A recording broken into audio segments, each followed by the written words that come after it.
دوستو، کیا آپ جانتے ہیں انسان کا لباس کیسا ہونا چاہیے؟ کیا آپ کو معلوم ہے انسان کو کیسا لباس زیب تن کرنا چاہیے؟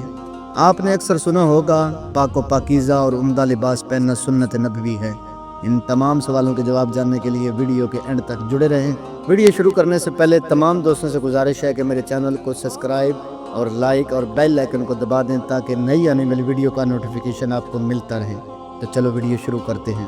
دوستو، حمد ہے اس پروردگار کی جو انسان کے گنہگار ہونے کے باوجود بھی انسان کو اپنی نعمتوں سے نوازتا رہتا ہے۔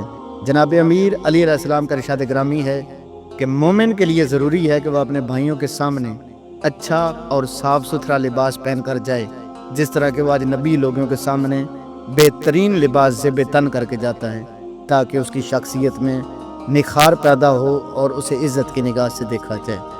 اور امام جعفر صادق علیہ السلام کا ارشاد گرامی ہے، جب اللہ تعالیٰ کسی بندے کو کوئی نعمت عطا فرمائے اور اس نعمت کا اثر اس پر ظاہر ہو تو اس کو خدا کا دوست کہو، کیونکہ روز قیامت وہ خدا کے شکر گزار بندوں میں شامل ہوگا۔ تو امام جعفر صادق علیہ السلام نے فرمایا، اور اگر اس پر نعمت کا اثر ظاہر نہ ہو، وہ رب کریم کا شکر ادا نہ کرے تو وہ خدا کا دشمن ہے، اور قیامت کے دن اس کا شمار کفران نعمت کرنے والوں میں سے ہوگا۔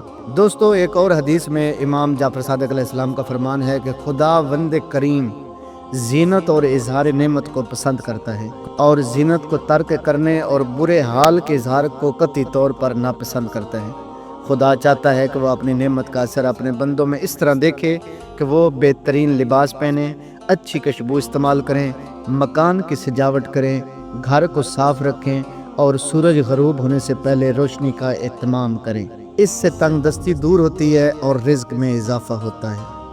اور دوستو، جناب رسالت مآب حضرت محمد صلی اللہ علیہ وسلم کا ارشاد گرامی ہے، عمدہ لباس پہنو اور زینت کرو کہ یہ خدا کو پسند ہے اور وہ خوبصورتی کو پسند کرتا ہے، لیکن یہ ضروری ہے کہ وہ لباس رزق حلال سے ملا ہو۔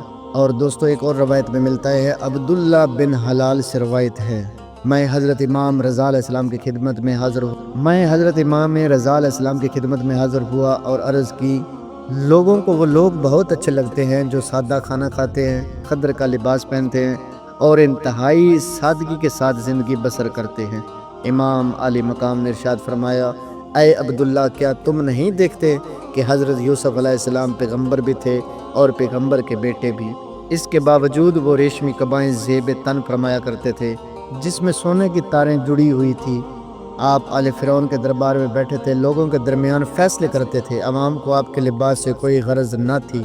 وہ عدل انصاف کے نفاذ کے خواہش مند تھے، چنانچہ معاشرتی طور پر یہ بے حد ضروری ہے سچ بولیں، وعدہ پورا کریں اور زندگی کے تمام معاملات میں اچھا برتاؤ کریں۔